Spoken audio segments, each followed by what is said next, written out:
pessoal, mais um episódio da LCcast Data Vênia, nos bastidores do direito. E hoje, nada mais, nada menos do que um grande amigo, um colega de profissão, um colega de OAB, Egmar Ferraz, que vem de uma cidade que, por sinal, eu gosto muito, que chama Uberlândia. Egmar, obrigado por estar aqui e seja muito bem-vindo. Eu que agradeço, obrigado pelo convite, André. É sempre um prazer estar com vocês, um prazer estar com essa comunidade que segue o Data Vênia. Obrigado. Guimar, deixa eu te contar uma história de Uberlândia. Eu era criança, devia ter meus 10 para 12 anos de idade. Fomos a Uberlândia de carro, na época. E lá eu tinha um tio que morava em Uberlândia. E aí eu vim de uma família muito simples, então assim, a gente não tinha muitos recursos. E esse tio meu me levou em 2 clubes em Uberlândia. Na verdade, minto. Ele me levou em um, e meu irmão foi nos 2 clubes de Uberlândia. O clube que ele me levou chamava, acho que Caça e Pesca. Sim. E na época, teve uma coisa lá que me impressionou, que ele tinha um toboágua de cimento ainda. Só que aquilo assim, era surreal pra época. Hoje você vê toboáguas aí, gigantescas e tal, naquela época não existia. E deixa eu te falar, eu era magro, né? Era minha sorte. Porque o que eu subi e desci daquele toboágua, eu falo com você, eu perdi a contagem. E o meu irmão, que era um pouco mais velho, eu acho que eu não podia por causa da idade, chegou também num outro clube, que chamava Praia, que ainda parece que é um clube tradicional em Uberlândia, né? Esses clubes existem lá ainda? Sim, o Caça e Pesca em área territorial é um dos maiores clubes do Brasil, né? Agora o Praia Clube, a nível de estrutura, é um dos melhores clubes de estrutura a nível da América Latina. Então, um big clube, o Praia Clube, ele traz a tradição, inclusive, do vôlei, né? Que está aí disputando o vôlei por vários anos, já chegando em ocupar as finais dos principais torneios do Brasil e internacional. Então são dois grandes pontos turísticos de se conhecer em Uberlândia, como tantos outros. Uberlândia tem muita coisa boa, né? A gente puxa um pouco de saco lá. Minas é muito bom, mas quem conhece Uberlândia vê que realmente Uberlândia faz Minas ficar melhor. Ô, Egmar, e é verdade. Eu tive agora lá na conferência, né? Mineira, sinal, um evento muito bacana, muito grandioso. E teve um dia especificamente que eu queria, né, sair para comer. E tem 2 lugares de Uberlândia que eu não abro mão. E pode até não ser os melhores, mas assim, que eu particularmente eu tenho um carinho muito grande. Um deles é a Churrascaria Porto Alegre. Eu adoro a Churrascaria Porto Alegre. Comecei a fazer audiência em Uberlândia, eu acho que foi em 2006. Lá uma vez eu fui. Depois fui fazer uma palestra. É a Moré, que chama ali perto. Tem uma cidadezinha lá perto de Uberlândia, famosa, qual que é? Perto de Uberlândia? Aí você tem Tupaciguara, Araxá. Araxá. Não é Araxá, não. Não é Araxá? Com Araguari. Araguari. Fui fazer uma palestra em Araguari. Cheguei no Porto Alegre, contei com o Deiber lá. E agora, dessa vez, eu fui. E também tive a oportunidade lá no Coco Bambu, no shopping, que muito bom. Sabe, assim, padrão Belo Horizonte, talvez até melhor. E eu vou te falar uma passagem minha também de Uberlândia. E, assim, você que é aqui é entrevistado, mas eu que tô falando de tanto que eu gosto de Uberlândia. Cara, Uberlândia é ótimo para carro. Eu cheguei a ter uma loja de carro em 2021 e comprei carro em Uberlândia, assim, preços acessíveis, carros, prêmios. Assim, eu sou encantado com Uberlândia. Uberlândia, para mim, hoje, não desmerecendo, né, as outras cidades, mas, assim, é um lugar realmente que eu tenho um carinho muito grande, viu? Uberlândia, assim, a gente fala, conheça Uberlândia, né? Realmente é uma das melhores cidades de se viver, está entre as melhores realmente de se viver em todos os índices. Tem uma economia muito pujante. Então, quando você fala de carros, Uberlândia tem a maior frota de carros do interior de Minas Gerais, né? Está entre as maiores frotas do Brasil. E todos os setores que você olha para Uberlândia, você entende por causa da pujança. Uberlândia está hoje com mais de 750 mil habitantes no IBGE, sendo que na nossa estatística, que é a estatística utilizada do Serviço Público de Saúde e do Serviço Público de Fornecimento de Água, ultrapassa 1 milhão. Então é uma cidade que realmente tem características peculiares, ela é muito progressista do ponto de vista de desenvolvimento e oferece, logicamente, para Minas Gerais toda essa produtividade, essa oportunidade de crescimento para os mineiros, né? Bacana. Agora vamos falar um pouquinho do Egmar Ferraz, o meu amigo Egmar Ferraz. Conte a sua história. Então, André, eu vou falar da minha história de direito, né? De vida, de filhos. Eu tenho 54 anos, fiz agora 54 anos de vida. Tem cara de 35. Cara de 35. Físico de 19. Vai falar 19 Sou e meio. casado, sou casado, tenho 2 filhos fantásticos, a Anaísa e o Ítalo. Minha esposa também é advogada, então a nossa formação é jurídica. Minha filha formou em Relações Internacionais, meu filho está formando agora em Agronomia, né? Eu tenho toda a minha raiz. Eu sou nascido em Almenara, no Vale de Jequitinhonha, onde eu tenho um carinho muito grande, um apreço, e as minhas raízes emocionais, minhas raízes espirituais estão todas no Vale de Jequitinhonha. Mas eu fui muito novo para Uberlândia. Eu fui para Uberlândia, tinha 6 meses de idade. Você é filho de Uberlândia. Sou cidadão uberlandense, tenho toda a minha formação lá, em que pesa as raízes, eu faço questão de deixar claro, do Vale. E Uberlândia ali, meus pais foram para lá, querendo ir para Imperatriz do Maranhão, cara. E parou em Uberlândia. E ali nós definimos, eles definiram que ali seria a nossa vida. Então ali eu fui criado, estudei ali, estudei em escola pública durante toda a minha vida, minha família é muito humilde. Tive a oportunidade de ir para Brasília, fiquei 3 anos em Brasília na aeronáutica. E depois já voltei para poder cursar o direito, onde eu me apaixonei e construí toda a minha carreira ali, né? Tenho uma vocação com a juventude, acho que isso é importante também deixar claro. Minha formação religiosa, espiritual, está muito ligada à juventude. Eu venho de berço de grupo de jovens e estou em meio a grupo de jovens desde 1987, né? Então essa é a minha formação, se você pensar na minha formação social e religiosa, e a minha formação jurídica no direito. Fui professor por 15, 16 anos, sendo professor inclusive da Universidade Federal de Uberlândia e outras faculdades ali. E a minha caminhada de ordem você conhece um pouco, não podemos falar dela aqui na nossa trajetória. Me conta uma coisa. O que é isso aí no seu pescoço? É o crachá da conferência? Ah, rapaz, deixa eu virar ele aqui, né? Então, não sei se está virando, se está apertando ou está soltando. Hoje está acontecendo a Conferência Nacional, né, da Advocacia. É a maior conferência, a maior reunião de advogados do mundo, né? O Brasil é o país que mais tem advogados e nós estamos lá participando com a delegação de Uberlândia. Uma conferência para quem está tendo a oportunidade de estar lá, de se surpreender, uma grande conferência sendo realizada pela OAB de Minas e com toda a advocacia, todas as grandes lideranças da advocacia do país, ontem, hoje e amanhã estarão aqui em Belo Horizonte. Muito bom. Guimar, eu estive lá ontem, pretendo ir lá hoje um pouco também, e eu fiquei impressionado. Fiquei impressionado pela organização, fiquei impressionado pela a qualidade do evento, né, pelos participantes. Indiscutivelmente, um evento assim, eu acho que em Belo Horizonte, eu não me recordo, em 28 anos de carreira, de ter visto algo parecido. Tá maravilhoso, realmente. E me fala, o que te motivou a estudar direito? Meu tio. Olha que coisa. A gente, geralmente, na idade que nós estamos ali, 16, 17 anos, a gente busca espelhar em alguém. Tem alguém que geralmente conquista, né? E eu tenho um tio que fez direito, ele era militar do exército, fez direito, largou e foi. Mas ele era a quem eu queria me espelhar. A maneira como ele tratava as coisas, a eticidade com que ele conduzia a vida dele. Então, quando eu olhava para ele, eu falei, eu quero ser isso aí, ó, eu quero ser esta pessoa.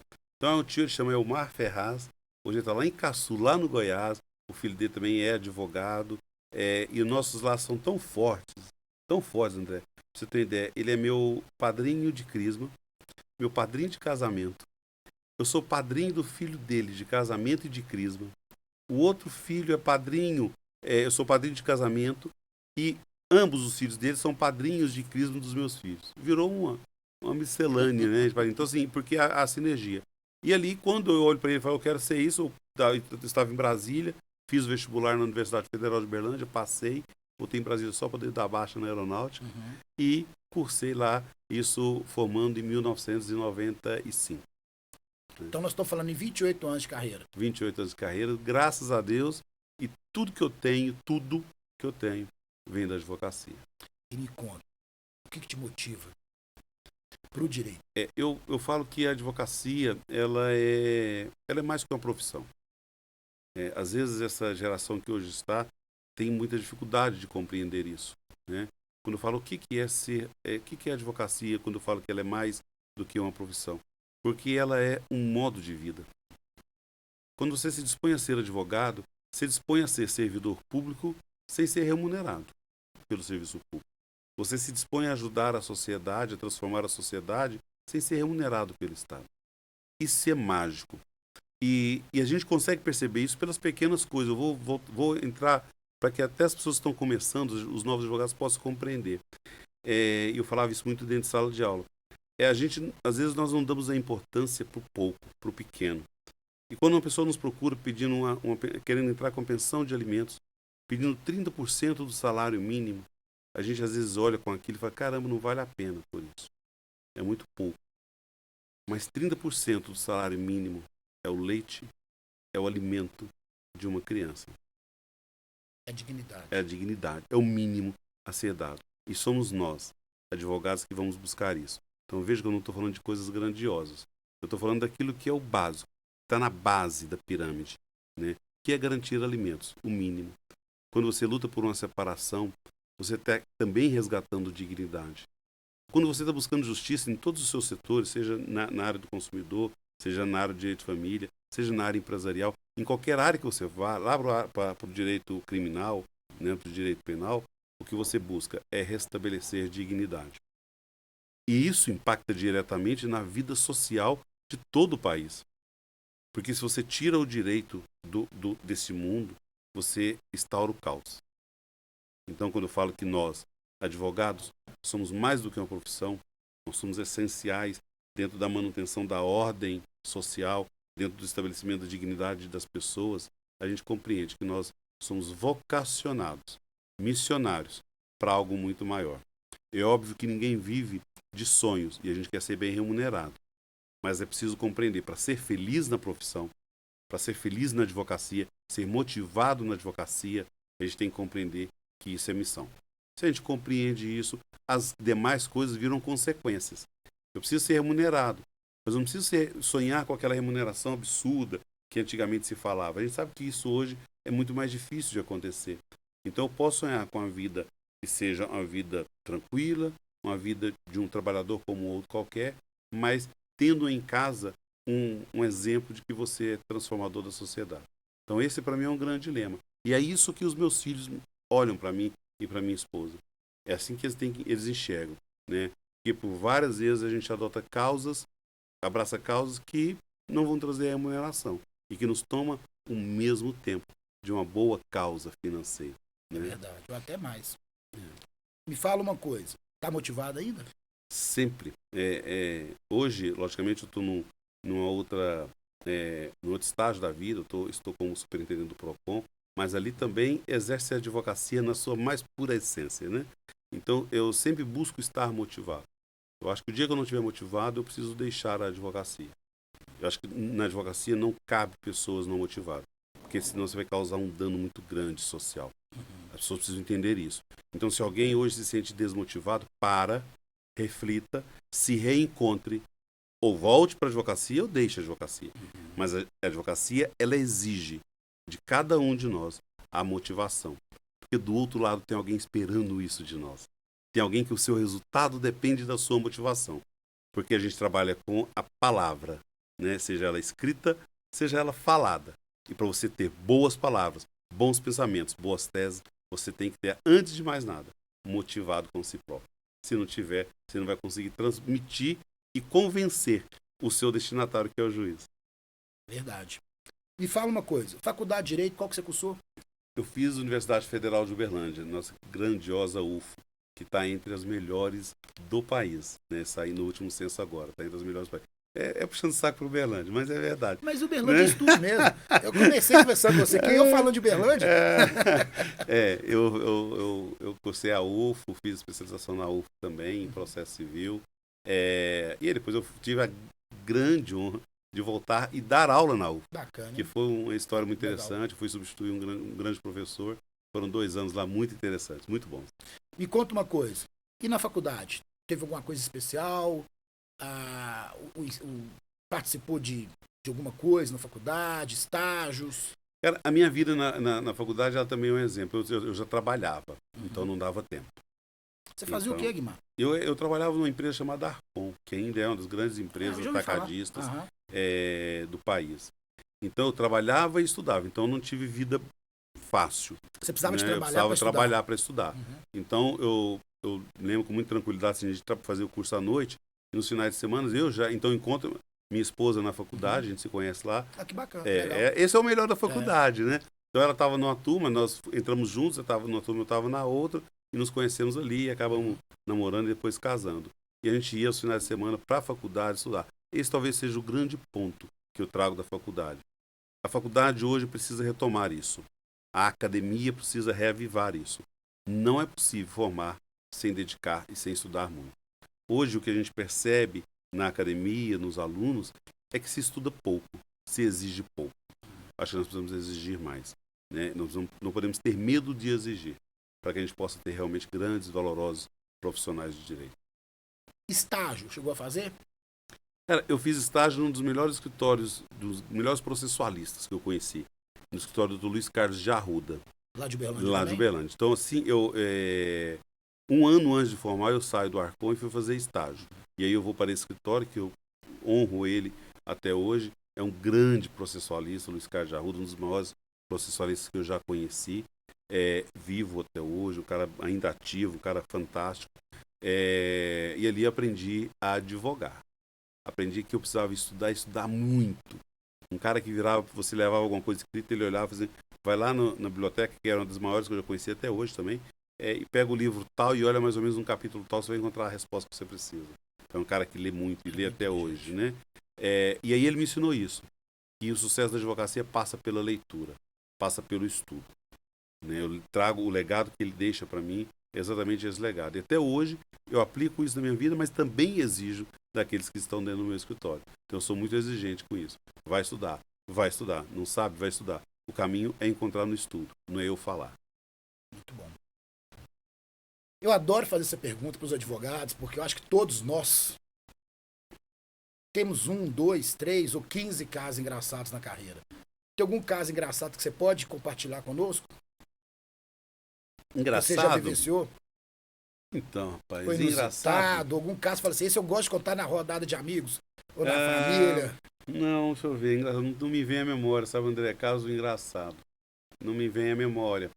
Deu uma dor de barriga no meio da audiência? Não me vem à memória. O que me vem à memória, eu não sei se chega a ser engraçado, mas é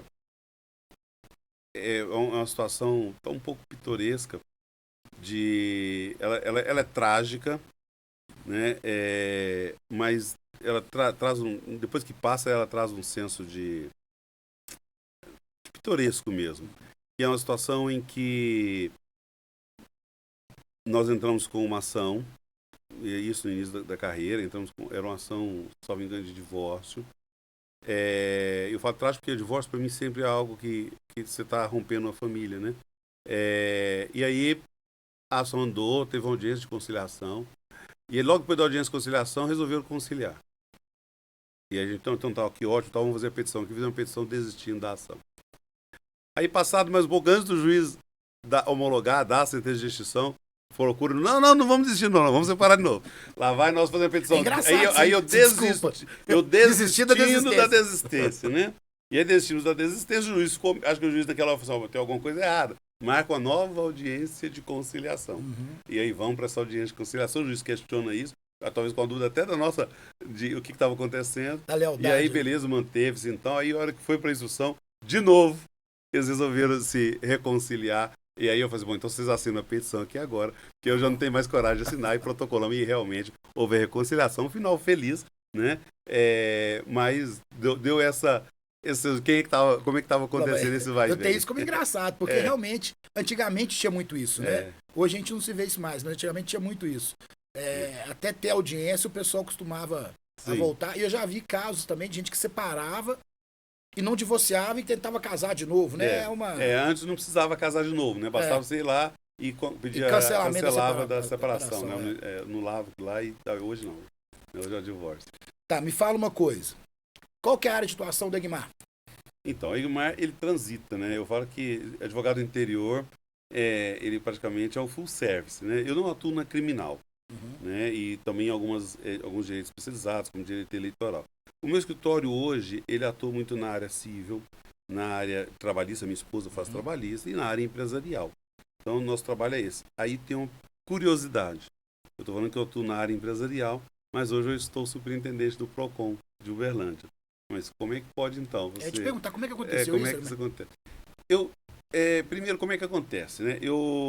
Logo que eu saí da presidência da Ordem, na verdade, logo que eu deixo a diretoria de regionalização na gestão de 2018, né? Quando termina 2018 ali, eu falei, agora é hora de focar no escritório, porque a gente sabe que o AB toma tempo, né? E eu estou ali reorganizando, programando o escritório. O prefeito Odelmo Leão me chama, me convida a assumir a superintendência do PROCON. Eu, sinceramente, nunca tinha passado pela minha cabeça. E aí nós fomos para lá, com um projeto muito arrojado, um projeto de profissionalização, e está dando certo. Mas, só concluindo, então hoje eu estou dentro da superintendência do PROCON, defendendo o consumidor com unhas e dentes, não tenho dúvida disso. Depois podemos até falar um pouco de quais são os cenários do PROCON de Uberlândia hoje, para se entender. Mas dentro do escritório eu tenho atuação empresarial em algumas coisas. Não tem divergência nenhuma nisso. Por isso que eu falo que o advogado ele é acima de qualquer coisa. Ele não é só profissão. Você precisa compreender que você defende o interesse do cliente que está ali naquele momento. Então eu consigo entender que eu preciso tratar das dores do consumidor. E em algum momento, em alguma situação, tratar das dores de uma empresa, mas sempre demonstrando o que a norma define. O que é que a norma exige. Porque tanto para A como para B existe norma, existe lei. E para A e para B vale essa lei e elas precisam ser respeitadas. E nós, advogados, temos que compreender isso, que nós também somos operadores no sistema judiciário e temos que lutar para que a lei prevaleça, né? Dentro das suas interpretações, mas para que a lei prevaleça. Me fala uma coisa. Egmar, advogado, ele tem disponibilidade de horário, porque você é proprietário do seu escritório, sócio com a sua esposa. Egmar, superintendente hoje, né, do PROCON, como é que você consegue compatibilizar essa agenda, Egmar? Desde que a gente entra para a ordem, a pergunta é a mesma, né? Como é que você consegue compatibilizar a agenda de ordem com a agenda de escritório, nessa loucura, né? Quando eu fui presidente de ordem, só para você ter uma noção, em Uberlândia, a razão da dimensão e do tamanho da subseção, ela ocupava mais de 60% do meu tempo, né? Então, eu me adaptei a isso, a ter uma equipe trabalhando, fazendo o operacional, trabalhando, desenvolvendo teses também, e a gente ali contribuindo. Então, eu sou muito grato a essa equipe minha, né, que ajuda a fazer acontecer. Quando veio o convite do PROCON, eu te falo o seguinte: quem passou pela ordem, quem vivenciou a presidência de ordem, depois vivenciou diretoria de regionalização viajando o estado inteiro, cara, PROCON é tranquilo, né? Porque eu me dedico muito ao PROCON, eu estou ali praticamente o tempo todo, mas eu consigo administrar as duas coisas. E agora, é lógico que isso exige uma coisa, responsabilidade. Então, eu estou no escritório todo dia depois das 5h30, 6 horas. Você vai me encontrar no escritório todo dia até 9, 10 horas da noite. Aí é sacrifício. Atividade né? física? Então, eu estou fazendo isso, eu estou trabalhando. Isso não é atividade física. Não, sim, mas eu falo academia, uma caminhada. Não, esse talvez seja um mal que eu preciso reorganizar na minha vida. Ainda falta isso. Eu confesso que eu não sinto muita paixão pela caminhada, pelo exercício físico. Nem algo que faz, não, me dá prazer. Né? Então, é remédio. Com remédio eu preciso organizar isso. Me conta uma coisa aqui. OAB. Vamos falar um pouquinho de OAB. Este que vos fala foi presidente de 2010 a 2012 em Pedro Leopoldo. E você, nesse mesmo período, foi de Uberlândia. Eu fui mais um. Aí você foi depois, né? Bom, eu tenho uma lembrança dessa minha época de presidência. Você fez uma festa em Uberlândia. E eu me recordo que eu peguei o avião, desci lá, fiquei num hotel, não me recordo o nome, e fui para essa festa. E essa festa era um show do Alexandre Pires.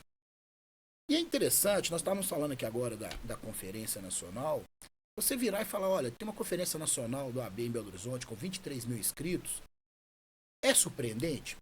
Bacana, é sim, mas é nacional. Mas às vezes você vai chegar no local, tem 1.000 pessoas, 1.500 pessoas. E naquele evento seu, eu não sei quantas mil pessoas que tinha ali, ou se chegava a 1.000, mas me dava um ar de ter ali, mais de 500 com certeza tinha. E eu cheguei naquilo, eu fiquei impressionado com aquela dimensão daquela festa, e eu olhava para você e pensava assim, cara doido, senhor, como é que faz um negócio desse? Eu tremia só de ver pra você, falei assim, um show com o Alexandre Pires, pra esse tanto de gente e tal, e você calmo, você foi lá, falou muito bem, o Luiz Cláudio também, na época era o presidente, falou muito bem, o Alexandre Pires fez uma menção a vocês dois. E foi assim, eu gostei tanto daquela festa, pra você ter ideia, que eu saí dela, fui um dos últimos. Parei lá tem um extra, que é 24 horas, pelo menos na época era. Fomos lá tomar café. Peguei o avião, passei no hotel, peguei as coisas, fui direto pro aeroporto e cheguei em Pedro Leopoldo e fui jogar tênis. E não é mentira não, viu gente? É verdade. Mas na época eu era novo. Então, hoje eu não tô velho, eu tô jovem há mais tempo. Agora, o que acontece? Eu achei assim, talvez foi o evento AB que me marcou mais pelo fato de eu estar no início, né, na ordem, e foi uma coisa sobre a sua presidência. Então eu te pergunto, foi o maior evento que você fez no Uberlândia ou você teve algum outro que teve uma marca tão forte como este? Na nossa presidência, primeiro por que isso? Qual é uma característica do Egmar? Eu não topo nada pequeno. Isso não é soberba. Qualidade. Eu tenho comigo o seguinte, se eu vou deslocar alguém para um evento meu, você está saindo então, de Pedro Leopoldo, estou saindo do estado inteiro, do Brasil inteiro, você precisa chegar e ir embora com uma marca. Alguma coisa tem que ficar para o resto da sua vida, como você está falando aqui. Né? Então, se você observar naquele evento, desde o momento que você chega no aeroporto, foi de carro ou Foi de avião. Quando você nós chegou falando no de um evento de 12 anos. quando você chegou no aeroporto, você tinha um stand dentro do aeroporto. Isso nunca mais aconteceu, verdade? Né? Essa construção de grandiosidade é um pouco característica do Egmar. E aí, logicamente, que eu precisava de ter uma equipe que gostasse disso. Eu tinha uma equipe, eu preciso saudar aqui a Dalton e Fernanda, que era o meu tesoureiro e a minha secretária. Então, assim, logicamente, todos os outros, a Anja como vice, Magda, mas o Adalto e a Fernanda, nós formávamos o triunvirato, né? Era uma coisa assim, muito de sinergia. E a gente queria fazer grande. Aquele foi o encontro regional de advogados, foi o segundo encontro regional. Depois teve outro com a mesma magnitude, e aí no outro, quem foi o J Quest. Então, foram eventos diferentes. Mas o do Alexandre Pires, a gente comemorava os 80 anos da advocacia. É verdade. E aí, se você vai lembrar de um vídeo, se você estava no começo do evento, eu lembro que houve um vídeo que rasgava depois, uma coisa fantástica, né? Aquele evento tinha, só para você ter uma noção, tinha aproximadamente 1.500 pessoas. Para aquela época era algo grandioso. Mas, só te fazer uma parte, é grandioso até hoje, por quê? Efetivamente, às vezes você não vê nos lugares isso. Você pode ter número de inscritos, mas efetivamente, você chega no auditório, você não vê, às vezes, 1.500 pessoas dentro. E na hora que eu cheguei, que eu vi aquilo me surpreendeu, para não falar, me assustou. Eu falei, poxa, mas continue, perdão te Não, é isso. Então, assim, é um evento que ficou na história, até hoje se fala muito dele, onde a gente vai, e quem foi naquele evento, se fala muito de toda a estrutura que foi montada, a nível de estandes, a nível de palestras também, nós tínhamos palestrantes internacionais. Ele foi um dos maiores eventos. Ele, juntamente com o terceiro encontro, são os dois maiores eventos realizados na nossa gestão, né? Legal. E aí depois você foi pro conselho, né? Eu cheguei, ser colega seu no conselho, na gestão do Antônio Fabrício, não foi isso? Sim, aí eu estava no conselho e diretor de regionalização. Isso. Que é um baita projeto. Nossa. Eu sou apaixonado naquele projeto. Agora me fala, de OAB, você deu uma altas, vamos dizer assim, que a OAB, eu falo que quem participa da OAB, até chega um certo ponto que dá oportunidade para outros seguirem. Mas alguns continuam depois de algum tempo. Não sei se vai ser seu caso. Mas entrou o projeto Tribunal de Justiça. E aí, parou? Cara, primeiro, a OAB é uma grande paixão que eu tenho. Primeiro porque eu compreendo a importância dela para o sistema da advocacia. E que é pouco compreendido pelos advogados, né, André? Eu falo que existe um universo de quem está na ordem e um universo de quem não está na ordem. Somos todos advogados. Mas aqueles que estão na ordem compreendem a importância. Quem não está tem dificuldades de compreender. E aí eu faço um convite. Antes de criticar, né, antes daquela fala assim, a unidade é cara, peraí.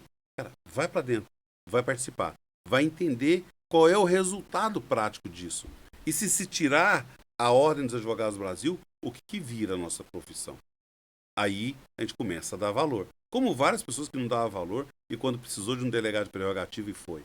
Né? A gente sabe disso. Quando você acordou de madrugada, precisou ir no presídio. Quando você teve que fazer um embate, ainda que de maneira harmônica e educada, não sei se existe possibilidade de embate harmônico, né? Mas um embate de maneira educada com autoridade e colocando o seu nome em risco, o tanto que isso vale para as outras pessoas.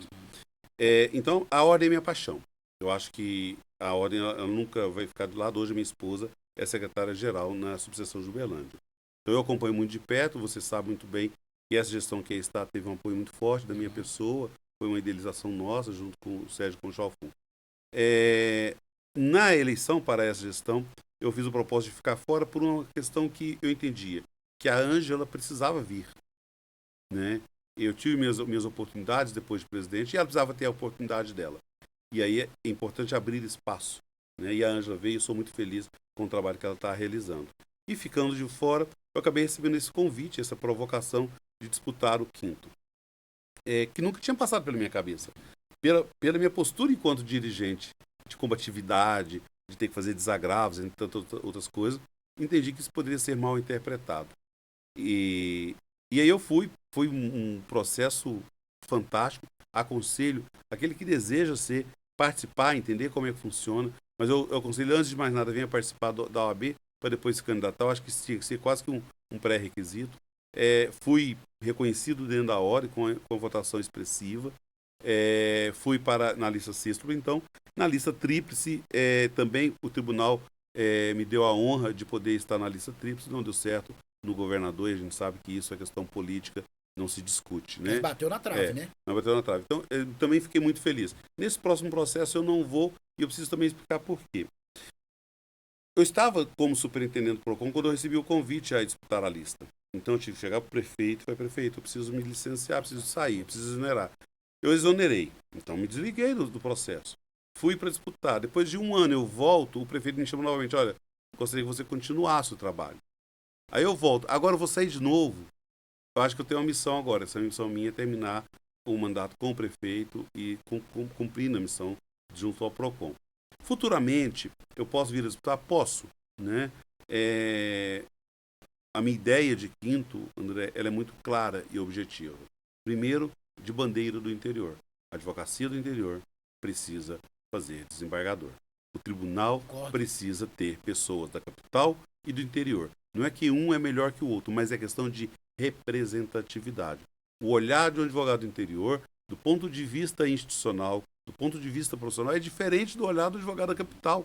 São realidades distintas. Então eu entendo e defendo, inclusive, que deveria haver paridade. Se entrou um da capital, que a outra lista fosse do interior, para que isso pudesse dar oportunidades a toda a advocacia. Né? É dentro dessa bandeira que eu coloco sempre à disposição de poder disputar, mas sempre com essa ideia de que sejamos reconhecidos enquanto advogados do interior e que somos um só no estado de Minas Gerais. Agora, eu te falo o seguinte, quando um advogado, né, a gente brinca que ele é emprestado para o TJ, temporariamente a gente perde ele na advocacia, mas o TJ ganha muito. O seu nome, na última eleição, na última candidatura, vamos colocar assim, né, e com certeza, se ele viesse agora ou num próximo momento, pelo menos entre os meus pares, você pode ter certeza que ele é muito bem aceito. Viu? Obrigado. E por vários motivos, por várias qualidades que você tem, mas uma delas eu te deixo de forma muito tranquila pela sua capacidade profissional. Obrigado. Sempre lembrando que sim, nós temos vários colegas também com muita capacidade. E que as pessoas possam, e que o conselho possa estar sempre olhando pelo advogado do interior, que tem muita capacidade, tem muito a ensinar a toda a advocacia e também ao tribunal. Então, que as pessoas sejam vistas também. E na primeira pessoa, eu fico triste de você não voltar pelo seguinte, historicamente, eu já estou no 3º mandato como conselheiro, muitos tentam ali, vai primeira vez, vai segunda vez, entra na terceira, ou entra na quarta e tal. Eu acredito que se você continuar nesse projeto, brevemente, a advocacia vai te emprestar para o TJ. Não tenho dúvida disso. Só que eu precisava ser coerente comigo mesmo. Primeira questão do PROCON. E segundo, se acompanhou também, houve um embate muito pesado, inclusive, diga-se de passagem, pesado do ponto de vista de discussão, sobre a mudança do modelo de votação da lista. Mas isso já está resolvido, Isso está resolvido, mas eu participei diretamente também disso, fiz um memorial sobre eu isso. recebi. E diante disso, também entendi, ainda que não tivesse PROCON, que diante disso, diante da minha manifestação enquanto candidato, eu me colocava numa condição de suspeito de participar do processo do qual eu debati as regras. É uma questão de posicionamento também. Né? Olha, se você participa das regras, você não pode disputar o pleito. Se você entra no debate daquilo que pode e que não pode, eu tenho que respeitar pelo menos essa lista para que ela possa prosseguir. Depois eu entro com tranquilidade e se os pares entenderem que é o ideal, se o tribunal entender e se o governador entender, eu posso representar a advocacia. Você pode ter certeza que a sua história, né, você começou a nossa conversa assim, dessa forma, é uma história muito bonita e a magistratura ficaria muito feliz em recebê-lo. Me conta uma coisa. Quanto você entrou para o mercado de advocacia? Qual era a sua expectativa? Então, todo jovem advogado, ele vive de um grande sonho, né? Apesar de ter, quando eu entrei para advocacia, já estar casado, eu entrei com 25 anos, né? Então, a gente tinha, naquele momento, um certo amadurecimento, mas ainda vivia todo um sonho, todo um ideal. Eu não sabia qual era, né? Eu sou muito intenso naquilo que eu vivo. Então, eu sabia que eu queria viver daquilo. Acho que essa era a única coisa certa na minha vida. Eu queria viver daquilo.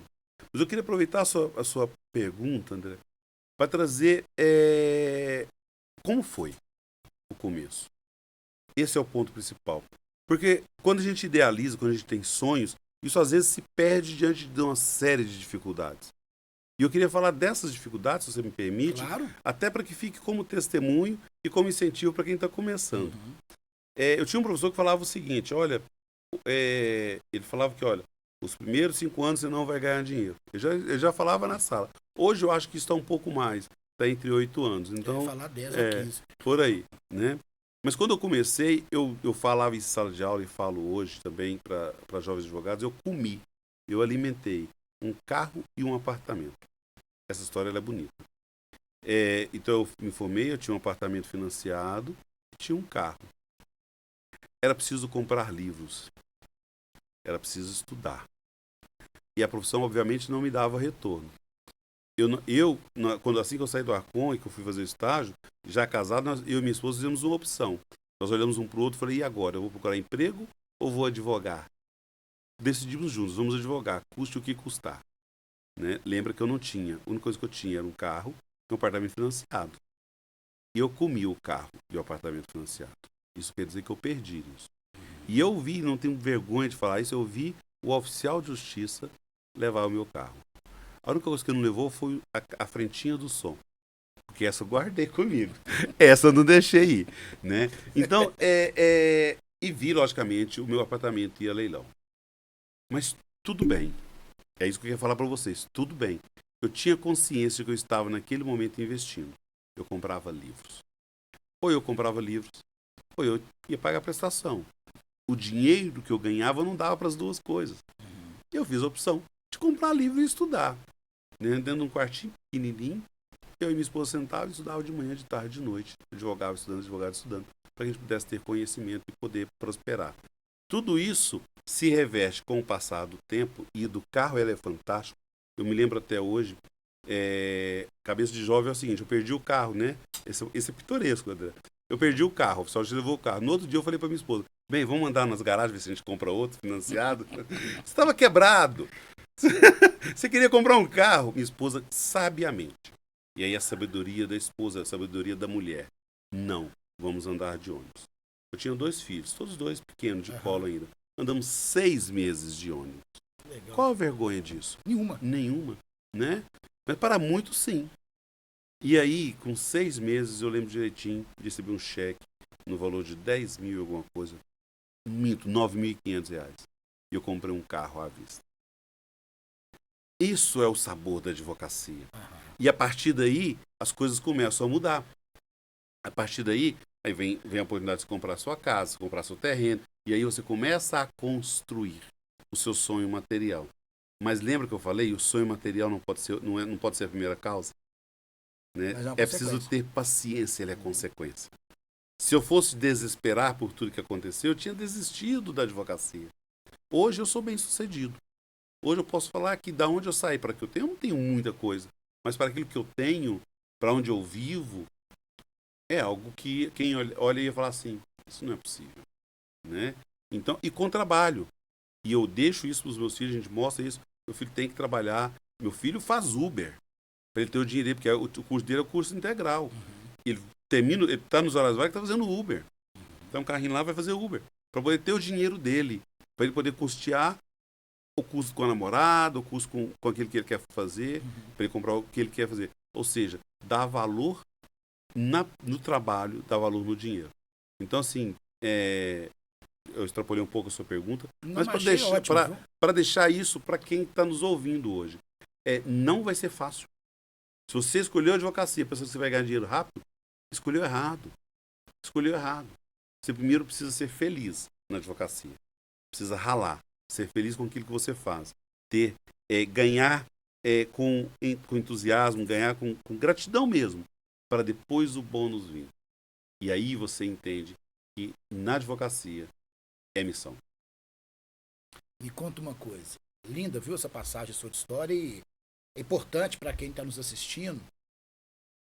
Às vezes, né, tem aquela história seguinte, ver as minhas glórias é muito bom, mas os tombos ninguém vê. E às vezes essa dificuldade no início mostra que a persistência ela é importante. E tem uma música do Paulo Ricardo que eu gosto muito, que ela fala assim, as coisas mudam de lugar e quem perdeu pode ganhar. E é exatamente isso que aconteceu. Guimar, expectativa foi a pergunta que eu te fiz. Decepção do início da carreira que você teve? Nenhuma.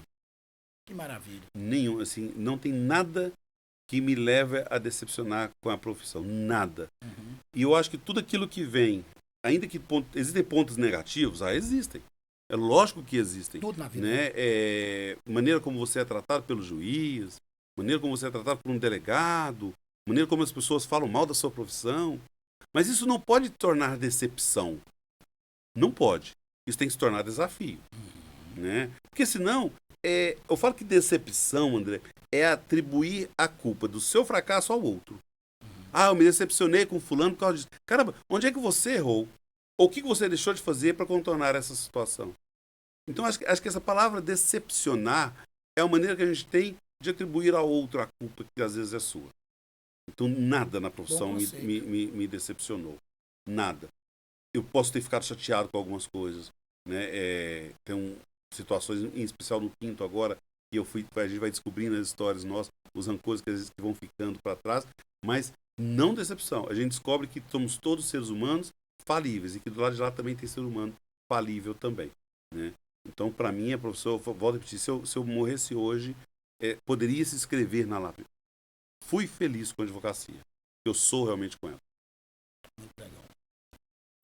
Falando nisso, quem que você mais admira na nossa profissão? Caramba, na nossa profissão... No ramo do direito, de uma forma geral.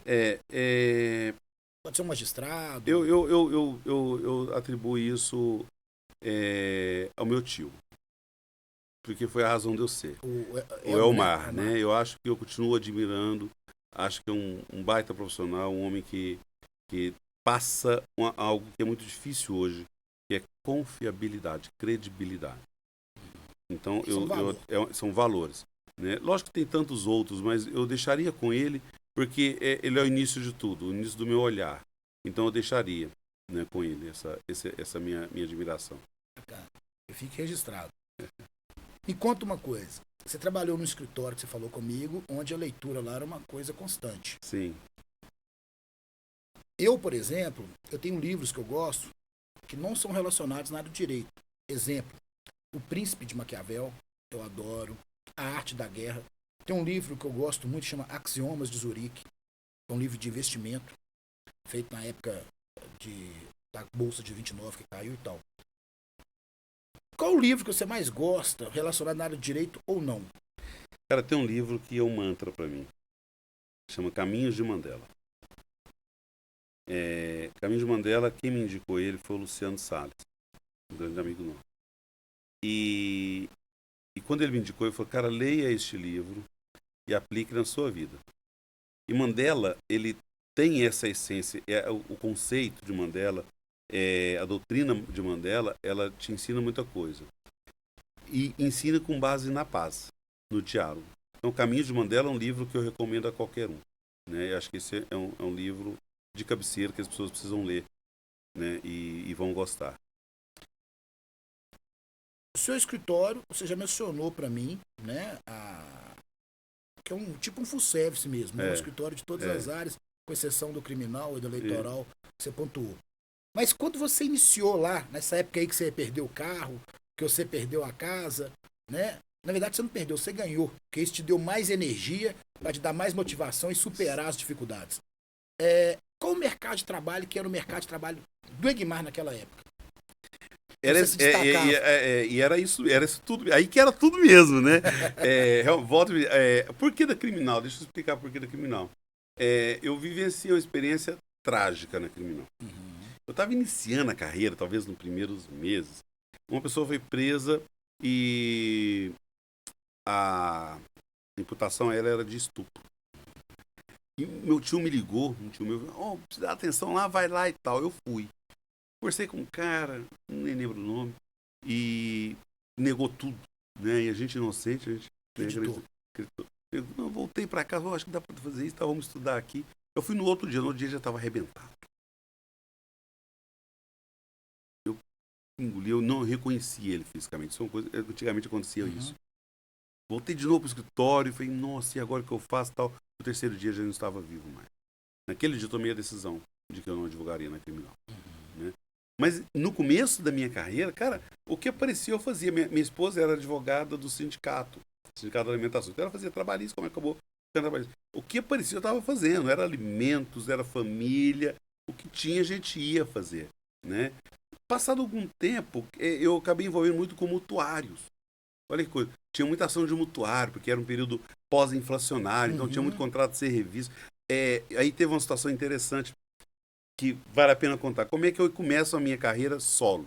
Eu lembro que eu estava como estagiário lá no Dr. Luiz Carlos de Arruda. Um dia, o Dr. Luiz Carlos de Arruda me chama, fala, Guimar, faleceu o Dr. Fernando Paulo de Lima. Era um baita advogado, um grande advogado, de Araguari, inclusive. E a esposa dele também, advogado, está precisando de um advogado. Você não quer ir para lá?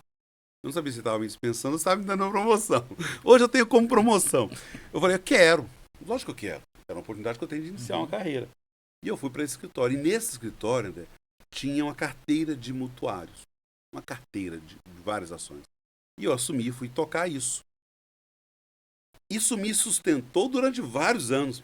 Porque eram mutuários que pagavam todo ano, um salário mínimo na época.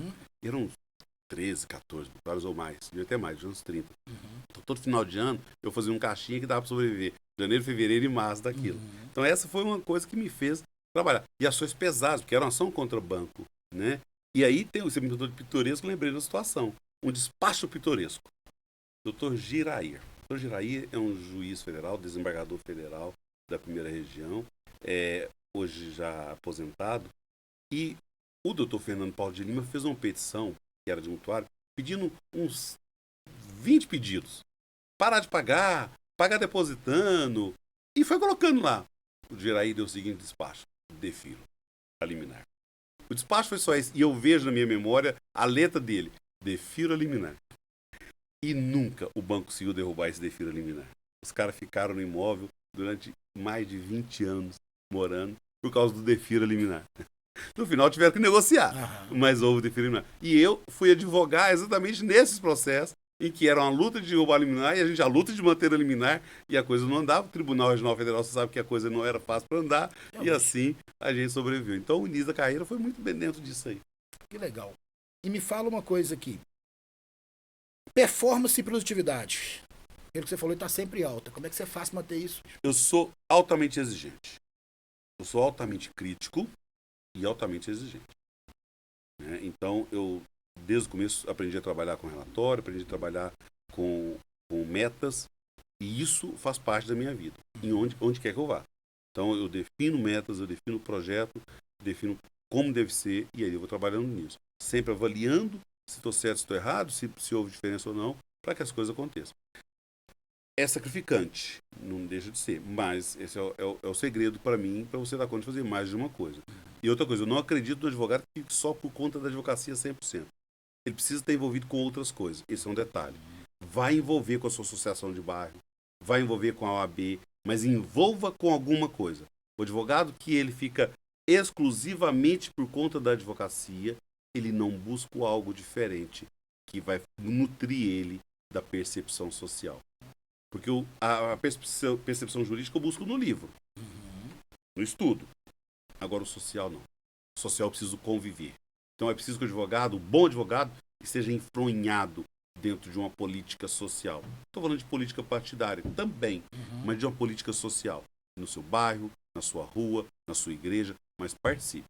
Para que você possa misturar essas duas coisas e ter argumentos sociais e jurídicos para poder defender suas teses. Me conta uma coisa.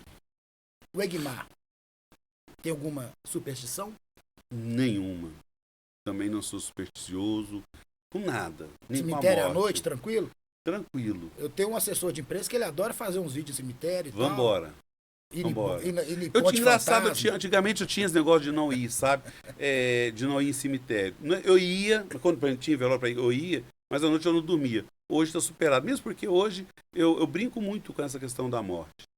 Né? Eu tento brincar isso com as pessoas que estão ao meu lado. Cara, tá tudo certo. A gente entende que isso é uma passagem que vai chegar. Então eu brinco muito, eu levo com muita leveza isso. Então hoje eu não tenho superstição. Não tenho. Bacana. Imar, o papo tá ótimo. Mas eu quero te fazer uma última pergunta. Você acha que já até me respondeu ela aqui no contexto, mas para ficar bem claro para quem não está nos assistindo, somente aí para o advogado, às vezes, que está desanimado na profissão, o que você gostaria que tivessem falado com você lá no dia que você formou, que você vai falar para todos nós? No meu caso específico, é que eu falasse menos. Eu sou muito sincero, muito autêntico. E isso às vezes atrapalha, né? Ou não. Ou não. Alguém me falou assim, olha, a verdade não é para agora. Essa é uma frase que eu vi essa semana. Eu estava falando sobre isso, cara, eu pago um preço alto porque eu sou muito autêntico, você me conhece. Se eu não gosto, eu falo que eu não gosto, eu não consigo sorrir se eu não estou achando bom. E alguém falou assim para mim, olha, a verdade não é para agora. Ou seja, agora as pessoas podem ficar com raiva. Mas a verdade, ela vem depois. As pessoas vão entender, ele tinha razão, né? Mas o que eu queria deixar para as pessoas, e aqui acho que concluindo, acho que esse é o objetivo, é deixar, acho que o principal ponto eu comecei com ele, e eu queria fechar com ele, de que a advocacia é mais que a profissão. Se as pessoas entenderem isso, e principalmente no mundo agora, que nós estamos falando dessa transformação digital, desse novo modelo de advocacia, nós podemos pegar o IA, a inteligência artificial, e colocar na nossa vida. Mas eu volto a repetir, a essência da advocacia está dentro de nós, dentro de quem a exerce, não é o computador. O computador vai trazer teses legais, o computador vai te dar caminhos legais, mas quem vai debater, quem vai ter condições de ter a percepção social e humanística, que é a essência do direito, somos nós, advogados e advogadas. Somos nós. Quem vai entender que existe uma mudança social, somos nós. Não é o sistema. Não é a inteligência artificial. Então, se a gente entende isso, a gente entende qual é o nosso papel nesse momento. Nosso papel é de resiliência, de persistência e de compreender que a sociedade está mudando, mas ela pode mudar do jeito que for. Nós sempre teremos nosso espaço e sempre seremos protagonistas nessa mudança social. Que nós é que fazemos a diferença e que fazemos a conexão entre quem julga e quem sofre as ameaças ou quem sofre os seus problemas sociais. E conflito social sempre haverá. Então, sempre haverá necessidade de alguém para pacificar. E, neste caso, somos nós advogados. Muito bem, meu amigo. Muito obrigado. Eu acho que fica aí o recado. Concordo plenamente. Queria agradecer pelo carinho de estar aqui conosco hoje. Tá vindo participar de um evento grandioso, tirar lá os minutos para aqui compartilhar com a sociedade esse tempo precioso seu. E outra coisa, esse aprendizado para nós, eu vou usar também a minha pessoa, porque isso que é o lindo do direito, né? Ouvir as histórias, né? Os bastidores, onde às vezes as pessoas veem só o sucesso, vê um candidato do quinto, mas não sabe o que ele passou para chegar até ali.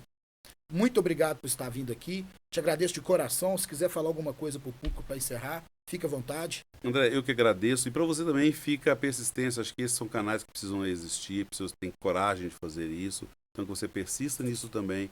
Possa estar sempre levando a voz das pessoas de qualquer setor para poder que as pessoas possam aprender com isso, né? E desejar a todos que escolheram essa profissão que a amem e que cuidem dela. Né? Se nós não cuidarmos, os outros não vão cuidar. Então que a gente possa cuidar carinhosamente uns dos outros, né? E sejamos realmente uma comunidade jurídica muito forte em prol da sociedade. Muito obrigado mais uma vez. Obrigado a todos que nos assistiram. E se gostaram, deixa aí o seu like, inscreva-se no canal, ative as notificações. E é isso aí.